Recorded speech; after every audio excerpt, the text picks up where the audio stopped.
Hinduphobia. So can you explain a little bit about how you understand Hinduphobia and see it operating in US society? And I think this is relevant to what you've all said. Deepala, you talked about how atrocities against Hindus are not often recognized. Umaji, you talked about how a lot of Hindu traditions are often demonized. And Induji, you're part of the understanding, you're the co-convener of the Understanding Hinduphobia Initiative. So how do we see that operating in the US? And how do you think social justice frameworks actually cannibalize Hinduism, which is a term that I used? So if anybody wants to take on that question and talk about how it relates, I guess, back to the topic of doing social good. Yeah, I mean, I think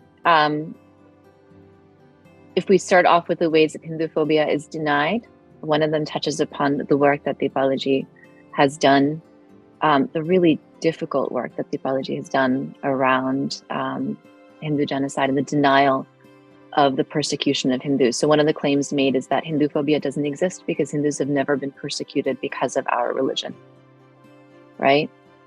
And the other is that Hinduphobia is a contemporary invention to camouflage the Islamophobia of contemporary Hindus who support the current Indian administration. Both of those claims are made. And to that, I would say the way in which I understand Hinduphobia, or the ways in which it manifests in the US, is that it's a denial of Hindu history. It's the erasure of Hindu history in the Hindu consciousness, never mind the global consciousness, the persecution of Hindus in Hindu consciousness.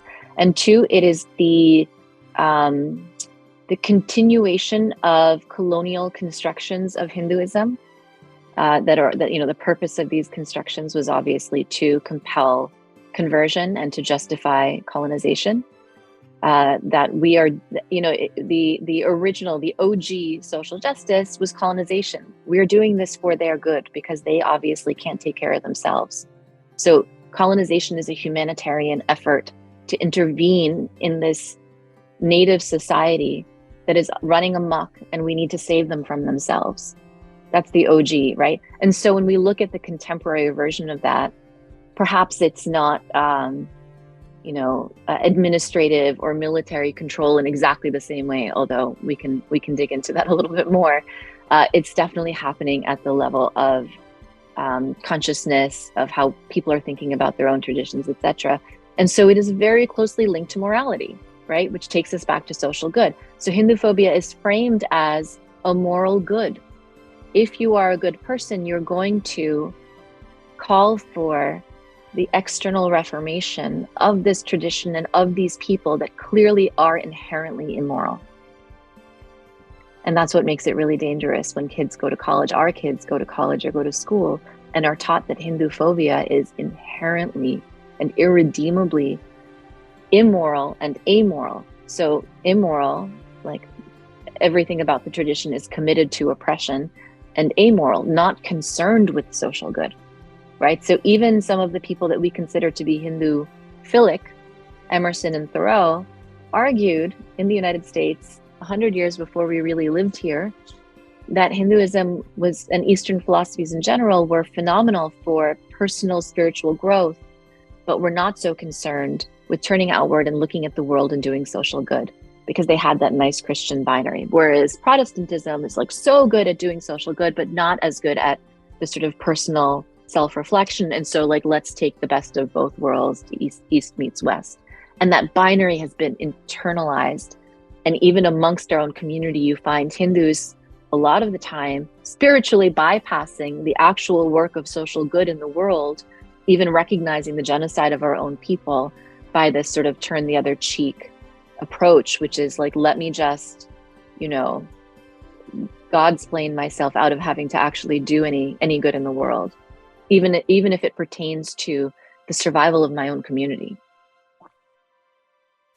I want to expand a little bit on what Induji was mentioning about the erasure of Hindu history.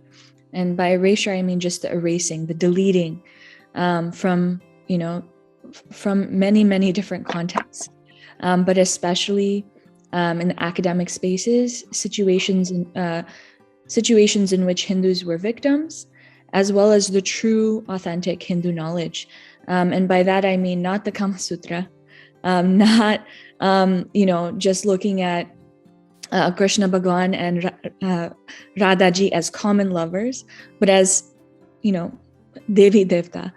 And so, that's what I mean by erasure, is just completely changing what it means to be a Hindu in terms of Hindu knowledge as well as Hindu history.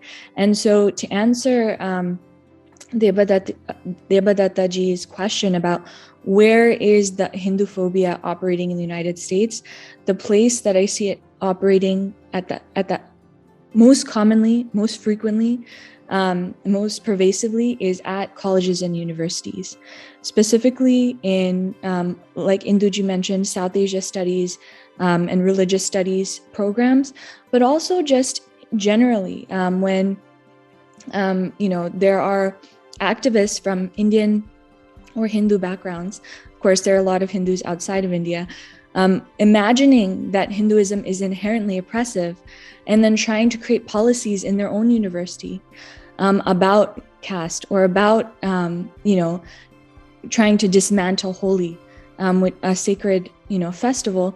All of these things are happening right now, and they're very deeply problematic. And so I would say the biggest thing, that we have to keep in mind when we're trying to do social good as Hindus is that there's a lot of efforts to externally reform, change Hinduism from the outside. But Hinduism was the first to criticize itself. Hinduism was the first to reform itself. We have so many reformers. We have so many amazing, sadhus and bhakts who went above and beyond to reject everything that society was telling them and do the opposite and uplift, millions of people. So let's not buy into this imagined history where Hinduism, is moral failings and then it needs to be helped by colonizers and other religious groups. Hinduism, if there is any reformation to be done, Hindus did it first. And we've been doing it for millennia. So we have to look to our history and take strength in the reformers, in all the people that said no to any kind of discrimination and actually did things against the grain of society sometimes when it wasn't acceptable to, for example, be Mirabai and constantly worship Bhagwan and not be affected by gender stereotypes or speak out against caste discrimination, which in many times in Hindu history was a reality. But there have been countless reformers. Bhagwan Swaminarayan, who is my Ishtadev, worked so hard on reforming caste discrimination. And when people tried to tell me, I learned about caste in school. I never learned about it as a Hindu. Going to India, I never learned it. I had to ask my parents, what caste am I, to even find out about caste discrimination and what this means. And so there's so many efforts to try and change what Hindus know to be true and to erase our realities. And so we have to be very careful, especially in the colleges and universities. We have to be able to speak up for ourselves calmly, with confidence, but persistently. If we speak up once, then it's almost as if we didn't speak at all. We have to keep showing up to every meeting, to every opportunity, and saying what we know to be true, calmly and confidently. And eventually that will make a difference. But this Hindu phobia is going to remain if we don't speak up, if we don't put in the effort.